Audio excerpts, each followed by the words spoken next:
Hi, I'm Chris Gasper, and this is Globe 10.0. I'm joined today by Joe Sullivan. Well, the Red Sox are red hot. They're winners of 9 straight, and they've won all 6 games on this road trip. That 2-10 start seems like a distant memory. They're leading the league in runs scored. The pitching has come around. They look like one of the best teams in all of baseball. My question for you, Joe, is this the best team they've had in the Theo Epstein era? And that's saying something with 2 World Series winners. It is, but look, we have to put this in context.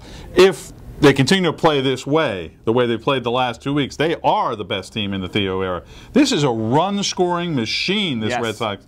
The batting order. I mean, Adrian Gonzalez has been unbelievable driving in runs, and Euclid, who was off to a sort of, wishy-washy start, has started to come around. Carl Crawford, he can't even find a good spot in the order, and he's obviously becoming a productive player. You're right about it. I mean, to me, you look at this lineup, and it's like Carl Crawford's in the back half of this lineup. I mean, that really says something. I know the 2004 and 2007 teams, you're always going to be able to say, well, they won championships, and that's fine, and that can end the argument. But I think, Joe, on paper, this is a deeper team. This is a deeper team on paper. When you have Carl Crawford in the back half of this lineup, we know the problems the Red Sox have had at shortstop. Jed Lowry's as good a hitting shortstop as they've had probably since Nomar Garciaparra. I'm not comparing the two. There's no comparison there. But just in terms of being able to hit, he's been outstanding. You have Bard as a setup guy for Papelbon, who's a lights-out closer, and you have that big 3 in the rotation.